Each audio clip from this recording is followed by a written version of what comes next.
गोदावरीच्या पवित्र तीरावर वसलेले इतिहास आणि संस्कृतीने समृद्ध असे शहर म्हणजेच नांदेड, जिथे प्राचीन परंपरा आणि आधुनिकता एकत्र नांदताना दिसून येते। तर नमस्कार मित्रांनो, मी दीक्षांत तिरुपुडे स्वागत करतो तुमचे महाराष्ट्राच्या कुशीत या आपल्या आवडत्या यूट्यूब चॅनलवर।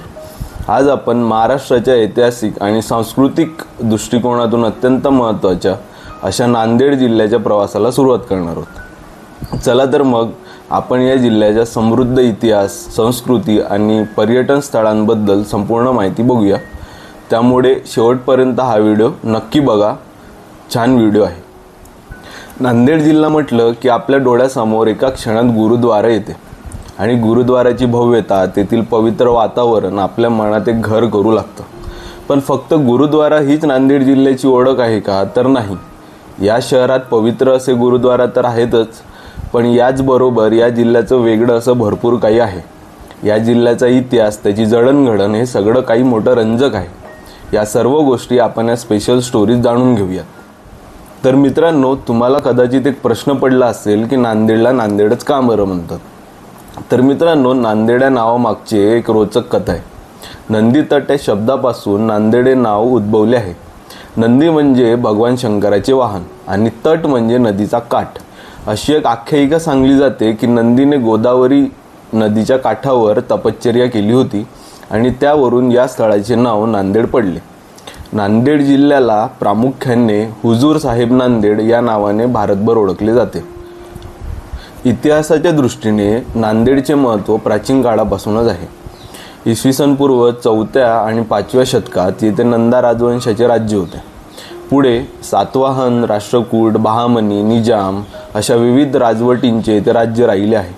विशेषतः 1708 साली शीख धर्माचे 10वे गुरु गोबिंद सिंग यांनी येथे अंतिम दिवस घालवले आणि गुरु ग्रंथ साहिब यांना शाश्वत गुरु म्हणून घोषित केले।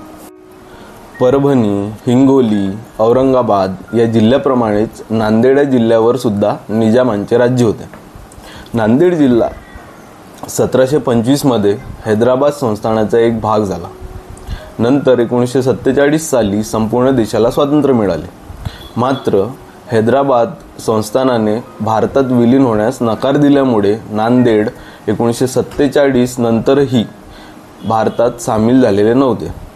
नंतर भारतात सरकारने हैदराबाद संस्थानावर केलेल्या कारवाईनंतर नांदेड जिल्हा 17 सप्टेंबर 1948 रोजी भारताचा तसेच महाराष्ट्राचा भाग झाला आणि नंतर 1948 मध्ये नांदेड जिल्ह्याचा स्वतंत्र भारतात समावेश करण्यात आला। सध्याच्या नांदेड जिल्ह्याबद्दल सांगायचे झाले तर या जिल्ह्यात एकूण 16 तालुके आहेत। या जिल्ह्याला कर्नाटक आणि तेलंगणा अशा एकूण 2 राज्यांच्या सीमा लागतात।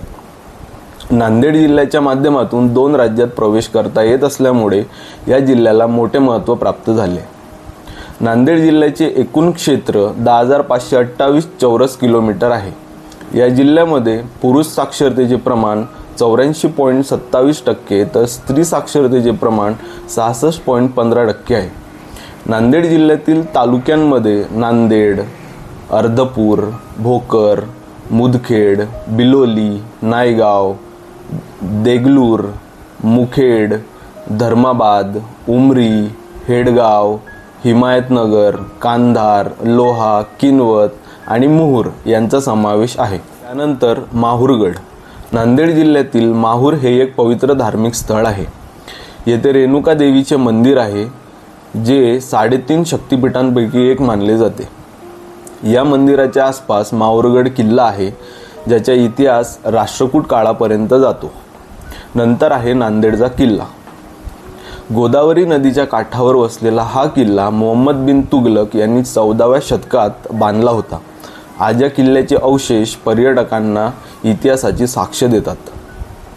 कंधार किल्ला महाराष्ट्राच्या नांदेड जिल्ह्यातील कंधार शहरात स्थित असून तो यादव राजवंशाच्या काळात 12व्या ते 13व्या शतकात बांधला गेला असावा। पुढे हा किल्ला बहमनी, निजामशाही आणि मुघल साम्राज्याच्या ताब्यात गेला। हा किल्ला भक्कम तटबंदी, प्रशस्त खंदक आणि भौगोलिकदृष्ट्या मजबूत संरचनेसाठी प्रसिद्ध आहे। किल्ल्यात प्राचीन मंदिरे व उत्कृष्ट वास्तुशिल्पी वैशिष्ट्ये पाहायला मिळतात। सामरिक दृष्टिकोनातून महत्त्वाचा असलेला हा किल्ला इतिहासप्रेमी व पर्यटकांसाठी आकर्षणाचा केंद्रबिंदू आहे. त्यानंतर नांदेडमधील प्रमुख धार्मिक आणि पर्यटन स्थळांबद्दल बघूयात. श्री गुरु गोविंद सिंह गुरुद्वारा हे शीख धर्मीयांच्या 5 सर्वात पवित्र स्थानांपैकी एक स्थान आहे. संपूर्ण भारत देशातील शीख धर्मीय लोक येथे दर्शनासाठी येतात. श्री गुरु गोविंद सिंह यांनी येथे शेवटचा श्वास घेतला. याच कारणामुळे या ठिकाणाला मोठे महत्त्व प्राप्त झाले. येथे दरवर्षी जगभरातून लाखो भाविक येत असतात. तसेच लोहा तालुक्यातील मालेगाव येथे दरवर्षी भगवान खंडोबाच्या सन्मानार्थ यात्रा भरते. ही यात्रा महाराष्ट्रातील सर्वात मोठ्या यात्रांपैकी एक आहे, जिथे लाखो भक्त सहभागी होत असतात. आता बघूया शिक्षणाच्या क्षेत्राविषयी. स्वामी रामानंद तीर्थ मराठवाडा विद्यापीठाच्या अंतर्गत गव्हर्नमेंट इंजिनिअरिंग कॉलेज आणि गव्हर्नमेंट मेडिकल कॉलेज ही महत्त्वाची शैक्षणिक संस्थाने आहेत. ही महाविद्यालये अभियांत्रिकी आणि वैद्यकीय शिक्षणांसाठी प्रसिद्ध असून मराठवाड्यातील विद्यार्थ्यांसाठी उच्च शिक्षण आणि संशोधनाच्या उत्तम संधी उपलब्ध करून देतात. आता बघूया पाणी पुरवठा आणि शेतीविषयी. विष्णुपुरी धरण हे महाराष्ट्राच्या नांदेड जिल्ह्यात गोदावरी नदीवर बांधलेले एक महत्त्वाचे धरण आहे. हे धरण प्रामुख्याने सिंचन, पिण्याच्या पाण्याचा पुरवठा आणि जलविद्युत निर्मितीसाठी वापरले जाते. मराठवाड्यातील सर्वात मोठ्या सिंचन प्रकल्पांपैकी एक प्रमुख धरण म्हणून ओळखले जाते. नांदेड शहर आणि आसपासच्या भागातील शेतीसाठी पाणी पुरवठा करण्यास हे उपयुक्त ठरते. या धरणामुळे कृषी क्षेत्रात मोठा फायदा होतो. तसेच जलविद्युत निर्मितीमुळे ऊर्जा पुरवठ्याला हातभार लागतो. याशिवाय निसर्गरम्य परिसर आणि गोदावरी नदीचा विस्तार यामुळे हे ठिकाण पर्यटकांसाठीही विशेष आकर्षणाचे केंद्र बनले.